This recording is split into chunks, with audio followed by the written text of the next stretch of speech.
자, 우리 한 목소리로 합독하도록 하겠습니다. 하나님의 아들 예수 그리스도의 복음의 시작이라. 선지자 이사야의 글에 보라, 내가 내 사자를 내 앞에 보내노니 그가 내 길을 준비하리라. 광야에 외치는 자의 소리가 있어 이르되 너희는 주의 길을 준비하라.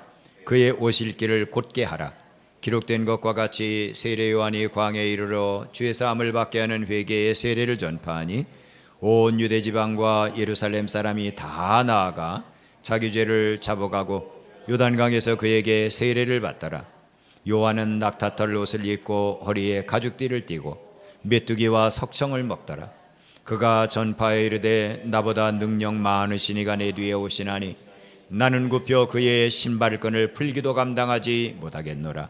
나는 너희에게 물로 세례를 베풀었거니와 그는 너희에게 성령으로 세례를 베푸시리라. 그때 예수께서 갈릴리 나사렛으로부터 와서 요단강에서 요한에게 세례를 받으시고 곧 물에서 올라오실새 하늘이 갈라짐과 성령이 비둘기같이 자기에게 내려오심을 보시더니 하늘로부터 소리가 나기를 너는 내 사랑하는 아들이라 내가 너를 기뻐하노라 하시니라. 성령이 곧 예수를 광야로 몰아낸지라. 광야에서 40일 계시면서 사단에게 시험을 받으시며 들짐승과 함께 계시니 천사들이 수종들더라.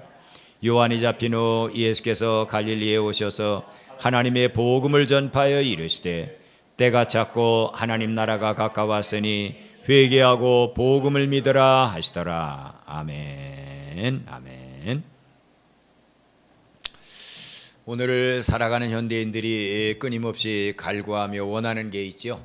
그것은 바로 국가를 통해서라든지 사회를 통해서라든지 옆 사람을 통해서라든지 좋은 소식, 기쁜 소식을 듣기 원하는 욕구가 바로 우리 모두에게 있습니다. 요즘 우리 주가가 8천을 넘었네 해서 주가 폭등 소식에 아주 투자한 사람들이 많이 흥분되어 있죠. 또 아파트 당첨 소식을 듣는다든지 내가 암병을 앓고 있는데 그 암병을 고칠 수 있는 신약이 개발됐다라든지 아니면 자신의 가장 가까운 사람이 그동안 여러 가지 어려움을 겪고 있다가 그 어려움의 문제가 풀어지고 직장을 갖지 못했던 사람이 좋은 직장에 취업했다든지 하는 모든 이야기들, 이 모든 것들이 좋은 소식임에는 틀림이 없습니다. 그러나 세상에서 우리가 알고 있는 좋은 소식들은 영원하게 좋은 소식은 아니라는 사실이에요. 잠깐의 기쁨과 잠깐의 즐거움은 줄 수 있지만 우리는 또 다른 결핍, 또 다른 요구에 들어가게 됩니다. 예를 들면 사흘세를 살던 분이 전세로 갔어요. 그러면 그분은 전세 간 집에서 이제는 사흘세 걱정 없이 살겠네, 이렇게 하면서 일시적으로 굉장히 기뻐합니다. 그러나 몇 달을 살다 보니까 나한테 뭐가 없네? 집이 없네. 그러니까 이분은 그때 또 다른 욕구가 생기는 거예요. 내가 생각해 보니까 전세는 사는데 집이 없네. 이게 바로 세상에서 우리가 맛보게 되는 일시적인 기쁨들, 일시적인 좋은 소식들입니다. 오늘 본문 마가복음이 기록된 당시의 1세기 로마 제국 사회도 마찬가지예요. 당시의 로마 제국 사회에서 어떠한 일이 있었느냐? 로마의 임금이 어떠한 출정을 해서 한 민족을 완전히 전쟁을 통해서 정복하게 되고 나면 로마 사람들은 반드시 그 민족에게서 빼앗은 모든 금은 보석과 문화재라든지 이런 것들을 전부 마차에 싣고 로마로 들어오게 돼 있어요. 로마로 들어오던 도로가 지금도 큰 도로가 로마에 가면 있는데 아피아 도로라고 하는 도로입니다. 그 도로를 쭉 걸어서 올라가게 되면 그 계단이 나오면서 그 제일 꼭대기에 로마 황제의 보좌, 임금이 놓여지게 돼 있어요. 그러면 이제 어떠한 장군이 한 민족을 점령하고 그리고는 많은 그 민족에게서 빼앗은 금은 보석들 이런 것들을 가지고 그리고 그 뒤에는 작게는 1000명, 많게는 10,000명, 20,000명이나 되는 사람들이 정복한 국가의 사람들이 하루아침에 노예가 돼가지고 결박을 하고는 그 뒤를 끌려 들어옵니다. 그러면 로마의 그 전령은 그 로마의 수도 로마의 골목골목 길거리를 막 다녀가면서 외치는 소리가 있어요. 그게 무슨 소리냐면 유앙겔리온! 유앙겔리온! 외치는 거예요. 그게 바로 기쁜 소식 복음이란 얘기입니다. 복음. 그때 그 전령이 막 거리거리 큰 길 작은 길 하고 나면 막 유앙겔리온 기쁜 소식입니다. 복음입니다 하고 외치면 로마의 시민들은 딱 듣자마자 알아요. 황제와 장군들이 전쟁이 승리했네. 오늘 전리품을 가지고 오네 하면서 그들은 아피아 도로 좌우에 쫙 몰려들기 시작합니다. 마치 옛날 미국에서 대통령이 온다, 존슨 대통령이 온다 그러면 어떻게 해요? 김포공항에서부터 청와대 앞에까지 쫙 학생들을 다 동원해 가지고 막 태국기와 미국 국기를 들면서 환영을 했죠. 그와 똑같은 거예요. 이게 바로 로마 시민들에게는 유앙겔리온 기쁜 소식이었어요. 그러나 여러분, 이것은 진정 기쁜 소식이 아니죠.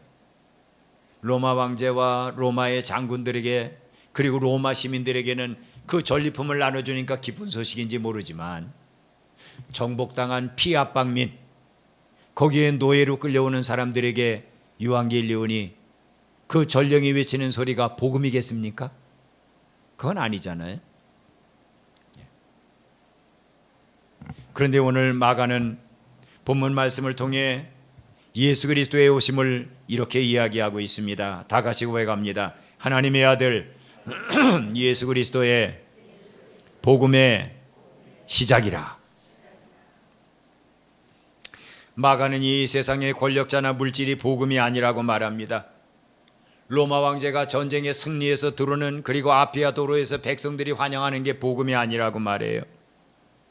마가는 분명히 진짜 복음이 왔다, 진짜 유일한 복음이 왔다, 그분이 누군지 아냐? 하나님이 보내신 하나님의 아들 예수 그리스도다, 이렇게 말하고 있는 거예요. 우리는 오늘 본문 말씀을 통해 복음의 진정한 의미가 뭔가, 왜 예수 그리스도만이 우리의 유일한 복음이 되시는지, 그리고 이 복음이 어떻게 우리의 영과 혼과 육의 모든 문제에 대한 완벽한 해답이 되는지, 이걸 우리는 마가복음 1장 1절에서부터 15절까지 쭉 네 단락별로 나눠서 훑어 내려가면 이게 복음이구나 하는 것에 대한 완벽한 해답을 얻게 됩니다. 첫째로 마가는 예수님께서 구약의 모든 예언자들이 복음에 대한 예언을 이루러 오신, 복음의 예언자들의 복음에 대한 예언을 이루러 오신 실체, 진짜가 바로 예수님이다, 이렇게 증언합니다. 1절부터 3절에 나오죠. 마가는 1절에서 복음의 시작을 알린 후에 곧바로 구약 선지자 이사야와 말라기의 구절을 인용합니다. 2절과 3절을 보면 구약에는 메시아가 오기 전에 앞서서 광야에 외치는 자의 소리가 있어 주께서 오실 길을 준비할 것이라고 예언되어 있습니다. 여기서 우리는 복음의 성경적 의미를 발견하게 됩니다. 복음은 어떤 날 하늘에서 갑자기 뚝 떨어진 게 아니라는 거예요. 아담에게 하나님께서 원래 최초에 약속하신 게 있어요. 선악과를 따먹고 어쩔 줄을 모르는 아담과 이브에게 걱정하지 말아라. 너희들의 후손에서 한 사람이 나와가지고 너희들을 이렇게 타락시켜서 죄의 노예로 만든 그 사단의 머리를 완전히 박살낼 사람이 너의 후손을 통해서 나올 거야. 이렇게 약속하신 하나님의 구원의 언약이 역사를 흘러가면서 수많은 선지자들이 예언합니다. 이사야가 예언합니다. 고난의 종을, 예레미야가 예언합니다. 예수 같은 목자를, 예스겔이 예언합니다. 다윗 같은 목자가 나올 것이라고 쭉 예언한 그 내용의 실제가 오늘 여기에 왔다, 이렇게 표현하는 거예요. 구약의 개념으로 볼 때 복음은 히브리어 바사르, 즉 하나님이 드디어 왕이 되셔서 통치하신다, 이게 바로 구약의 복음의 개념입니다. 바사르. 여러분, 이 땅에는 진정한 복음이 없어요. 조금 아까도 예를 드렸지만 승리한 로마 군인들과 황제에게는 그게 유앙겔리온 기쁜 소식이지만, 노예로 끌려오는 그 멀쩡하게 잘 살다가 로마의 정복을 당해서 노예로 끌려오는 그 사람들에게는 저주입니다.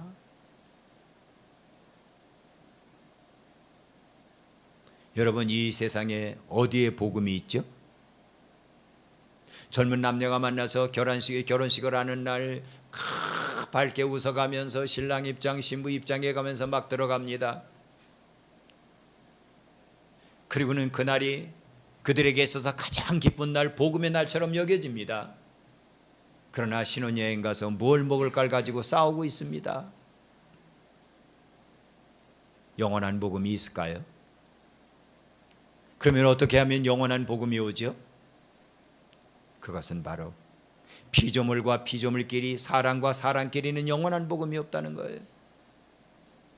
하나님이 내려오셔야 됩니다. 하나님이 임재하셔야 됩니다. 왜냐하면 그분만이 모든 문제를 해결할 수 있는 전지전능한 창조주이시기 때문입니다. 그래서 이 마가는 1장 1절에 하나님의 아들 예수 그리스도의 정말 기쁜 소식의 시작이다, 아르케라고 하는 말을 쓰고 있어요. 이 아르케라고 하는 말은 태초에라고 하는 말과 똑같은 말입니다.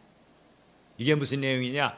하나님께서 아무것도 없는 광활한 우주의 태초의 창조의 역사를 시작한 것처럼 이제 하나님의 아들 예수란 분이 와서 정말 기쁜 소식, 참되고 영원한 기쁜 소식을 너희에게 전하기 위해 일을 시작하셨다, 이렇게 선포하는 거예요. 두 번째, 마가는 세례 요한이 구약의 마지막 제사장 겸 선지자로 예수님을 증언했다고 고백하고 있습니다. 4절부터 11절입니다. 이 위대한 왕의 행차를 준비하기 위해 광야의 세례 요한이 등장하죠. 요한은 죄사함을 받게 하는 회개의 세례를 전파합니다. 그리고 뒤이어 예수님께서 친히 요한에게 세례를 받으시러 오십니다. 그때 요한은 예수님을 향해 말을 해요. 아이고, 내가 당신에게 가야 되는데 예수님이 바로 나에게 오십니까? 이거는 불가능한 일 아닙니까? 왜 저에게 오세요? 그때 예수님이 말씀하시죠. 요한아, 허락해라. 이렇게 해야 하나님의 의를 이룰 수 있다. 그러자 요한은 예수님을 모시고 요단강으로 내려가서 예수님의 머리에 손을 얹고 예수님을 풍덩 요단강 깊은 곳에 담급니다. 그리고 세례 요한이 예수님의 머리에서 손을 떼자마자 신비하고 놀라운 일이 일어납니다. 비둘기 같은 성령이 예수님에게 팍 내려오시더니 하늘로부터 그런 음성이 들립니다. 이는 내 사랑하는 아들이요 내 기뻐하는 자녀라. 내가 너를 기뻐한다. 죄 없으신 하나님의 아들이 왜 사람들과 똑같이 세례받으시는 자리에 서 있었을까요? 여기에 복음의 구속적 의미가 분명하게 드러납니다. 예수님은 죄인들의 줄에 함께 서심으로 인류의 죄를 내가 대신해서 짊어지고 가겠다라고 하는 예수님의 의지를 표명하고 계신 거예요. 복음은 죄로 인해 영원한 형벌과 저주 아래 놓인 죄인을 대신해 예수님께서 십자가에 피 흘려 죽으심으로 우리의 죄값을 완전히 지불하셨다는 리뎀프션, 그 소식입니다. 율법의 엄중한 정죄로부터 우리를 해방하셔서 오직 은혜로 우리를 의롭게 해주시는 저스티피케이션, 칭의의 역사입니다. 하늘이 갈라졌다는 것은 예수님의 대속적 사역을 통해 하나님과 죄인 사이를 가로막던 죄의 장벽이 이제는 찢어져 버리고 하나님께 나아갈 새로운 길이 열렸다는 사실입니다. 하늘이 쫙 열리면서 예수님이 세례를 받자마자 하늘에서 비둘기 같은 성령이 막 예수님 위에 임하시면서 이는 내 사랑하는 아들이요 내 기뻐하는 자라라고 하는 것은 예수님에게만 되어지는 사건이 아니라 예수님을 기쁜 복음 주님으로 영접한 모든 자들 위에는 너는 내 사랑하는 아들이요 내 기뻐하는 자다라고 하는 하나님의 음성의 시대가 시작됐다, 이렇게 선언하는 거예요. 세례 요한은 아론 계통의 제사장입니다. 그런데 여러분, 제물을 판별해서 이 제물이 하나님 앞에 올려드릴 올바른 제물이다 아니다 하는 것을 평가하는 것은 행길에 지나가던 사람이 하는 게 아닙니다. 아론 자손 제사장들이 그 제물을 탁 보면서 평가하는 거예요. 이 제물 흠이 있는데 그러면 제사 못 드립니다. 이 제물은 합격이야, 흠이 없어, 이렇게 제사장이 인정해 줘야 그때 드디어 제사가 시작되는 거예요. 세례 요한은 자신에게 다가오시는 예수님을 보면서 이런 고백을 했습니다. 보라, 세상 죄를 지고 가는 하나님의 어린 양이시다. 무슨 얘기예요? 나는 제사장이다. 아론 가문의 제사장이다. 내가 제사장으로 저분을 내가 판단해 볼 때 저분이야말로 흠없는 제물, 너희를 위해 하나님이 너희에게 주신 유일한 흠없는 제물이다, 이렇게 선언하는 거예요. 세례 요한의 선언은 거기에 끝나지 않습니다.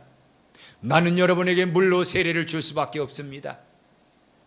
그러나 내 뒤에 오시는 저분이 있는데 저분은 성령으로 말미암아 여러분에게 세례를 줄 수 있는 분입니다, 이렇게 얘기하고 있어요.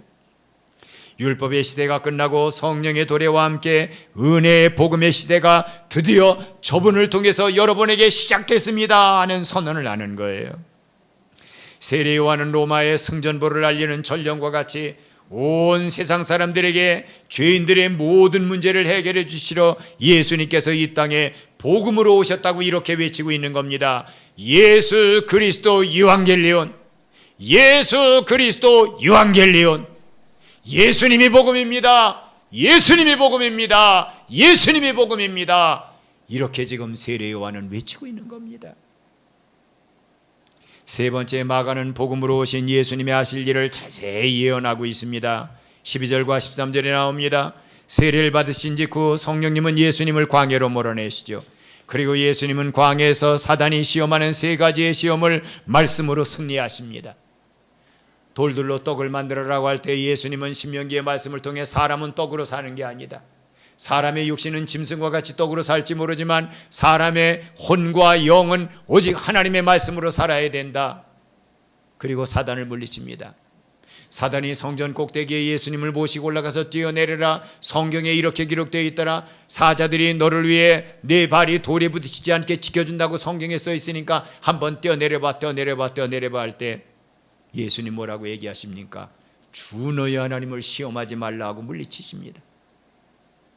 세 번째, 천하만국이 보이는, 온 세계가 보이는 꼭대기에 예수님을 모시고 올라가서 사단이 얘기합니다. 예수야, 한 번만 나한테 절해볼래? 한 번만 나한테 절해봐. 이 모든 세상을 다스리는 권세는 공중권세 잡고 있는 내 거야. 근데 이거를 아담이 나한테 공짜로 줬어. 그래서 내 거가 됐는데 네가 나에게 절 한 번만 하면 내가 이 권세를 다 도로 내게 돌려줄게. 거짓말입니다. 그때도 예수님은 주 너희 하나님께 경배하고 다만 그를 섬겨라. 이게 무슨 내용인지 아세요? 나는 너에게 절하고 그 권리를 찾아오지 않겠다. 나는 모든 죄인들의 죄값을 담당하고 십자가에 죽을 것이고, 그리고 3일 만에 부활함과 함께 죄와 사망으로 세상을 지배하는 내 머리를 나는 으깨버릴 것이다 라고 하는 선언입니다.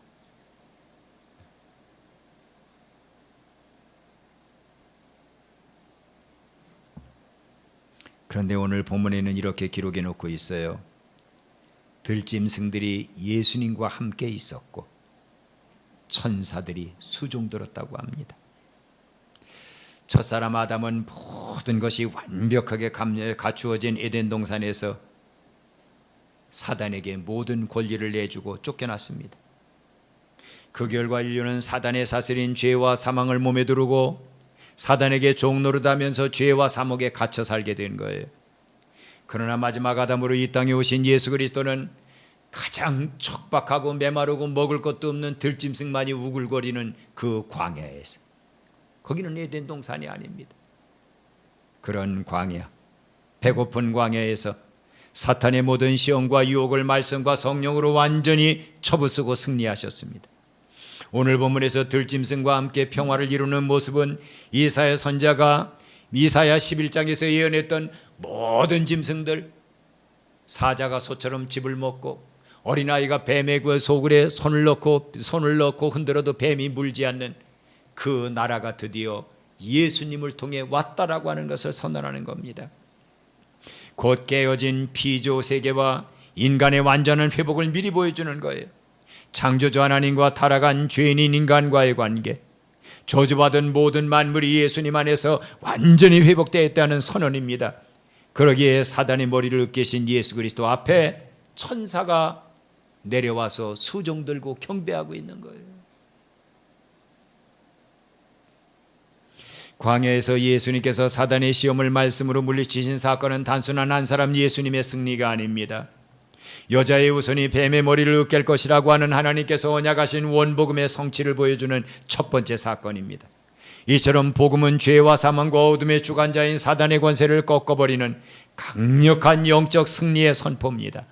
사단의 지배에서 벗어나지 못하고 종노릇하며 살던 첫사람 아담과 같은 죄인들이 한 분 예수 그리스도를 통해 사단의 머리를 으깨고 하나님과의 화목, 만물과의 화목, 특히 이사야 선지자가 예언한 것처럼 들짐승들과도, 그 사나운 사자 호랑이 같은 들짐승들과도 완전히 화목하게 되는 역사,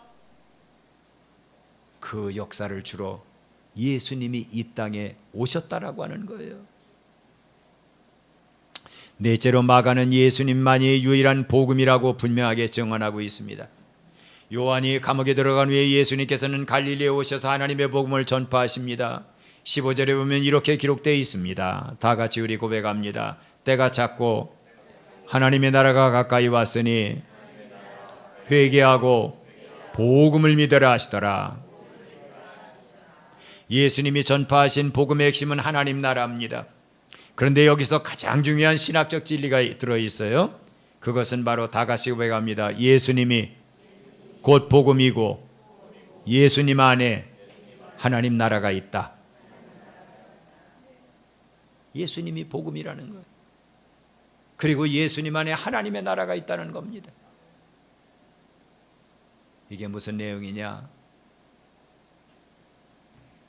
과부가 된 한 사람이 그 어린 자식을 온갖 정성을 다해 다 키웠어요. 근데 그 어린 자식이 시름시름 앓더니 그냥 죽어버립니다.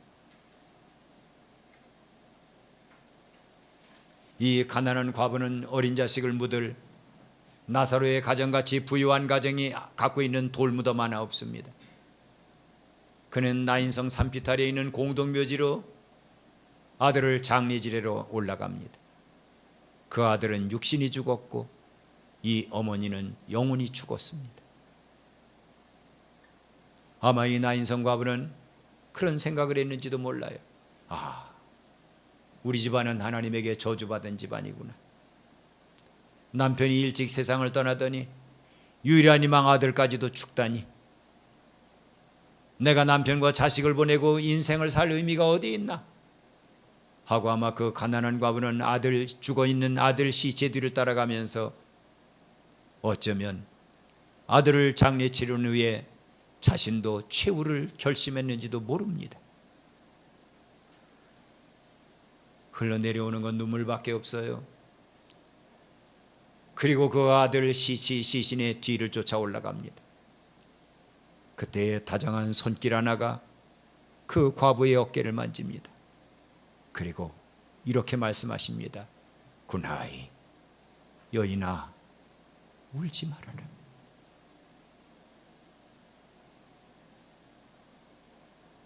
남편이 일찍 죽었어요.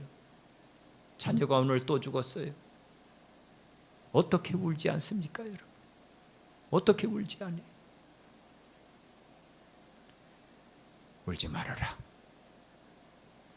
그리고 메고 가는 아들 친구들, 이 판자 위에 둘둘 말린 아들의 시체를 판자 위에 얹어놓고 공동묘지로 가는 그 사람들에게 관을 내려놓으라고 얘기합니다. 이 여자는 울다 말고 자기에게 울지 말라고 말하는 사람이 도대체 누군가 하고 쳐다봅니다. 30대 나이에 비젓한 젊은이입니다. 아니, 이 양반이 나에게 왜 울지 말라고 얘기하지? 왜 죽은 우리 아들을 내려놓으라고 얘기하지? 그러더니 예수님이 둘둘 향유에 말려있는 모략에 감싸여 있는 그 청년을 향해 말씀하십니다. 청년아, 내가 네게 말한다. 일어나라.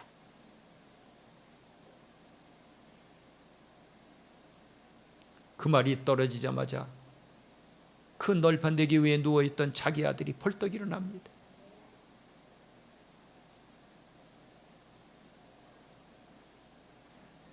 예수님 과부에게 얘기합니다. 이제 풀어놓아 다니게 하십시오.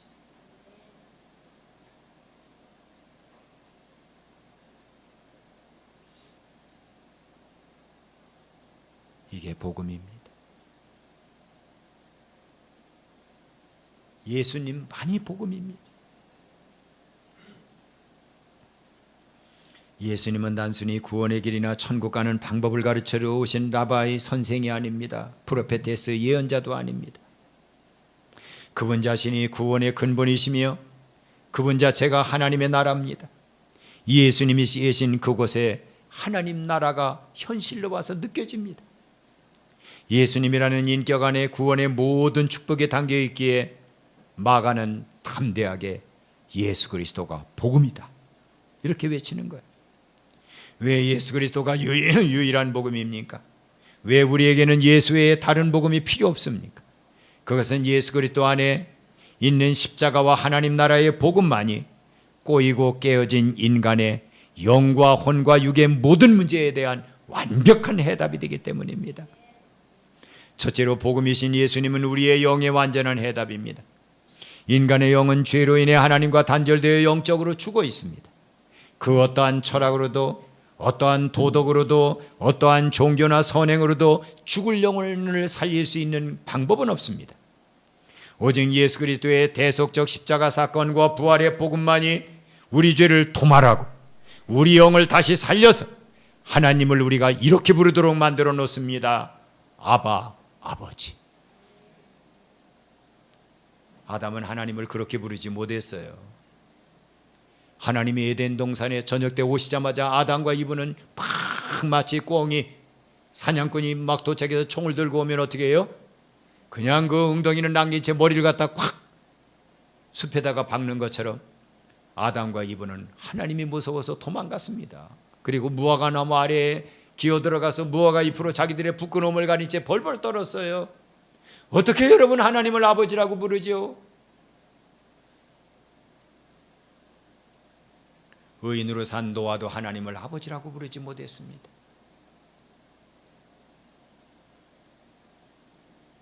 이사야같이 60년 동안 선지자로 살아온 사람도 하나님을 아버지라고 부르지 않았습니다. 다니엘같이 거룩하게 산 사람도, 요셉같이 아주 일생을 인내하며 빚되게 산 요셉도 하나님을 아버지라고 부르지 못했습니다.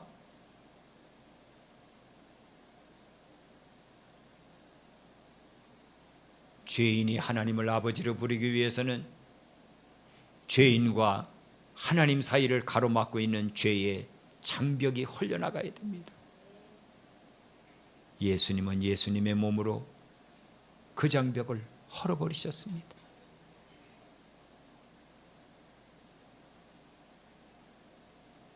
그리고 예수님은 사람들을 풀밭 앞에 모아놓고 기도를 가르치실 때 이렇게 말씀하셨습니다. 얘들아, 이렇게 기도해라. 하늘에 계신 심판주 하나님, 죄인에게 죄인을 벌벌 떨게 하는 무서운 하나님, 모세같이 훌륭한 선지자도 신의 산 꼭대기에 올라가서 하나님의 모습을 볼 때 벌벌 떨었다고 그랬어요. 그렇게 가르치지 않았습니다.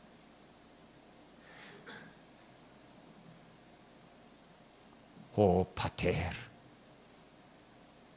엔토 우라노이스, 하늘에 계신 예수님 내 아버지라고 하지 않았습니다. 우리의 아버지. 어떻게 여러분 죄 지은 인간이 하나님을 아버지라고 불러요? 그 죄가 없어지기 전에는 못 불러요. 그 죄는 우리가 쓸어버릴 수 있는 물로 씻겨지는 그런 게 아니에요. 포크레인으로 파내면 되는 것도 아닙니다. 그 죄는 의인의 피 없이는 없어지지 않습니다. 그래서 예수님이 피로 그 죄를 녹여버리신 거예요. 그 죄는 삭슬 요구합니다. 그 삭은 죽음입니다. 그래서 예수님이 자신의 몸을 죽음에 내주신 겁니다. 그리고 우리 모두에게 예수님은 하나님을 아버지로 부르게 하셨어요. 아버지, 아버지.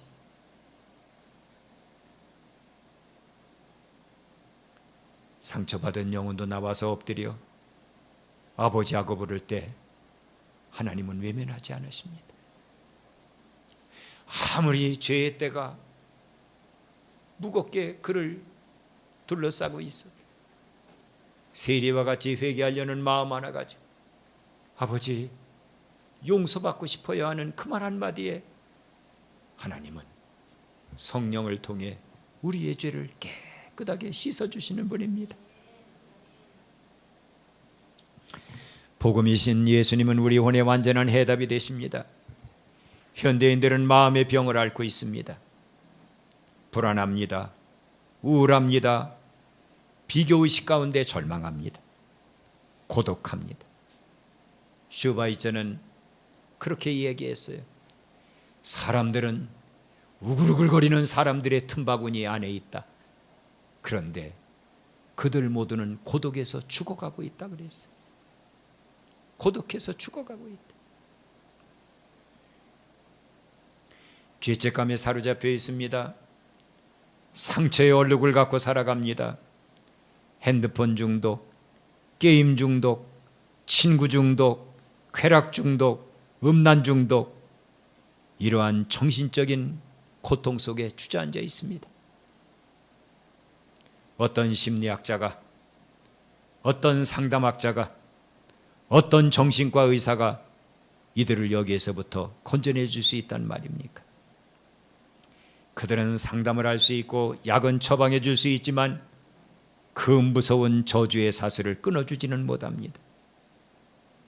그러나 예수님께서 왕으로 내 마음에 좌정하셔서 그분이 나를 다스리기 시작하면 사단의 모든 저주가 끊어지고 이 세상 그 어느 누구도 이 세상 어디에서도 맛볼 수 없는 이전에 내가 결코 알지 못하고 이전에 내가 결코 맛보지 못했던 평화와 기쁨이 강물같이 내 마음을 점여옵니다. 예수님 사랑, 예수님 사랑, 바다 물결같이 내게 임하니 영광의 물결에 온전히 쌓여서 내 영혼의 기쁨. 그 다음 말이 중요합니다. 잠깐이로도 하지 않았습니다. 영원하도다. 그러게 사도들은 사네드린에 끌려가서 모진 매를 맞고 쫓겨나오는데도 요한, 우리가 예수님 때문에 매를 맞아보네? 형, 베드로 형, 우리가 예수님 때문에 매를 맞았어. 진짜 너무 기쁘지? 성경에 그렇게 기록되어 있잖아요. 사도 바울과 실라가 온몸에 채찍으로 맞고 피멍이 들어서 빌립보 감옥에 내동댕이 쳐졌는데 그들의 양손과 양발은 착고에 채워 있습니다. 그런데 실라가 얘기합니다. 바울 사도님, 예수님의 이름으로 이렇게 맞아보니까 기쁘네요. 예수님의 이름으로 착고를 차고 우리가 이렇게 앉아있다는 게 얼마나 감사한 일이에요. 우리 같이 찬송하죠. 기도하죠. 찬송하고 기도하니까 옥토가 움직이고 착고가 풀어집니다. 그리고 그날 저녁 간수의 가족이 구원을 받습니다. 여러분, 복음이신 예수님을 만난 사람의 진짜 모습입니다. 돈 몇 푼에 인상 쓰지 않아요. 어떤 사람의 말 몇 마디에 주눅들지 않습니다. 세상이 흘러가는 이번 선거가 뭐 이렇게 됐네 저렇게 됐네 그래갖고 우쭐거리고 기뻐하고 아파하면서 차라리 죽는 게 낫네, 이렇게 여러분 휩싸여 끌려가지 않습니다. 왜냐하면 예수 그리스도가 내게 복음이 되시고 그 복음과 함께 내 안에는 기쁨이 충만하고 평화가 가득하기 때문입니다. 사도들은 알지 못했어요. 얘들아, 십자가를 지러 가시기 전날 밤 내가 너희에게 평안을 주느니 내게 있는 것을 내가 너희에게 주노라. 내가 너희에게 주는 것은 세상이 주는 것 같지 아니하니 너희는 두려워하지도 말고 염려하지도 말아라. 사도들은 그 얘기를 예수님이 하시고 십자가로 갔을 때, 죽으실 때, 아니 우리에게 평화를 주신다더니 어휴 저렇게 죽어, 저렇게 비참하게 죽어. 그리고 그들은 다 도망갑니다.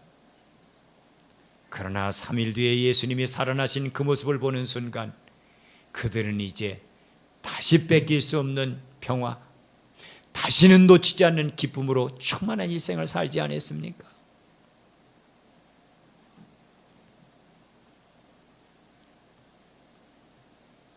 복음이신 예수님은 우리의 육에 대한 완전한 해답입니다. 예수님의 복음은 영혼 구원에만 머물러 있지 않습니다.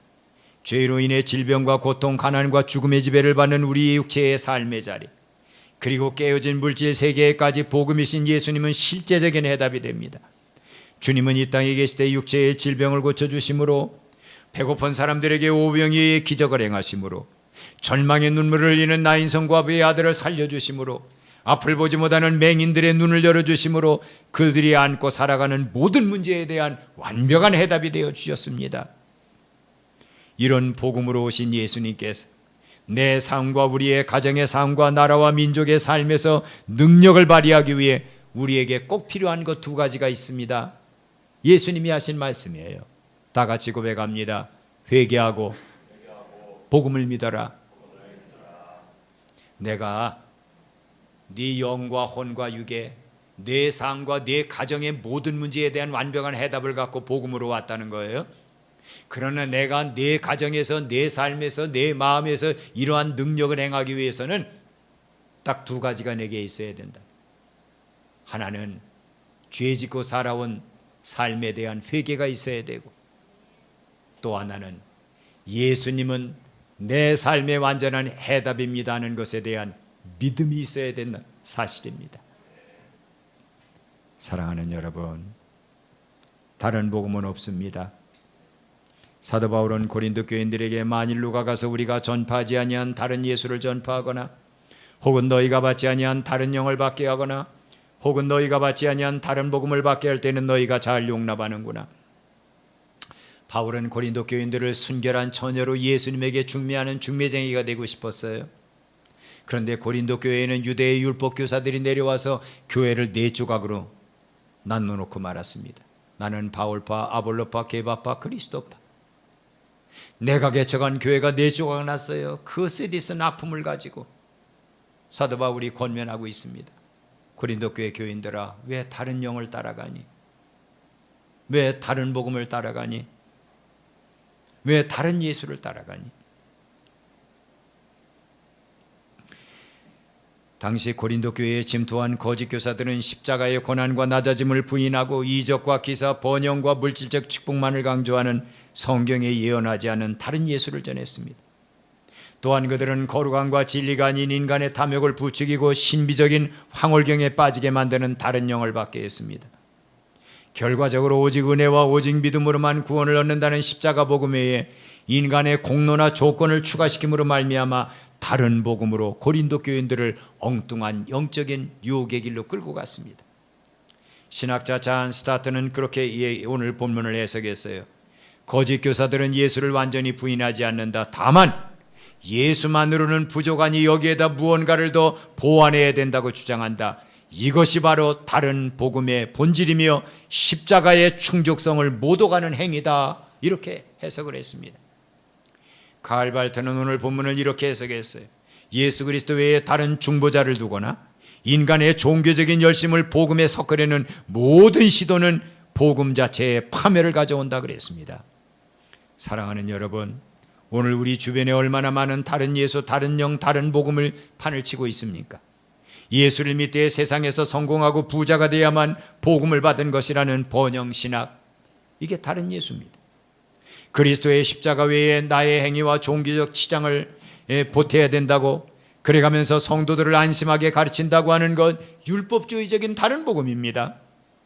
오직 우리만이 옳다고 성경 대신 교황권을 주장하고 교권을 주장하고 교리를 성경과 똑같은 위치에 놓고 가르치는 교조주의, 이것이 바로 다른 복음입니다. 오직 우리는 성경에 계시하는 예수 그리스도 그분 한 분만으로 충분합니다. 이 전통적인 복음의 토대 위에 사랑하는 우리 한비 성도들이 굳게 서 있기를 예수님의 이름으로 축원합니다. 아멘. 453장 부르고 축도로 예배를 마칩니다.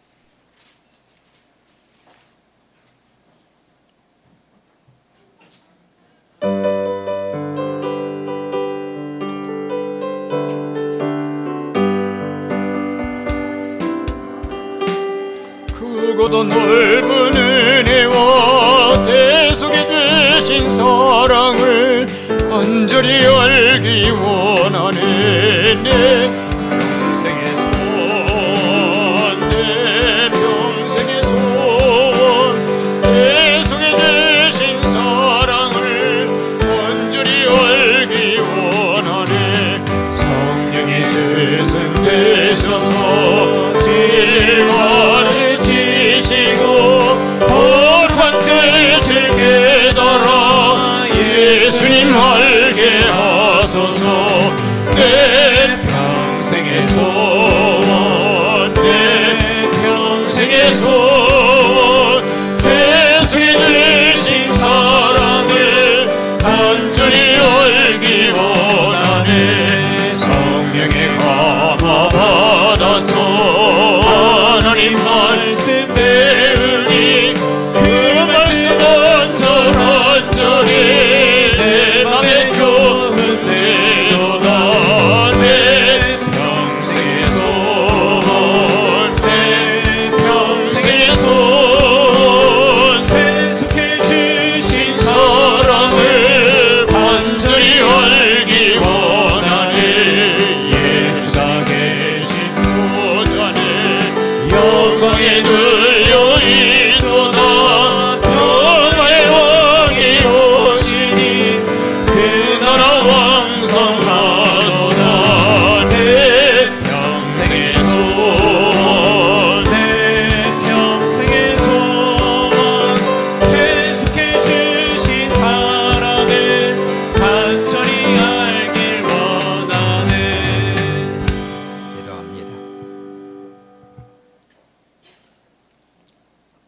그렇게 나를 책임져 줄 것 같은 남편도 아내도 살면 살수록 실망을 주는 일이 얼마나 많은지,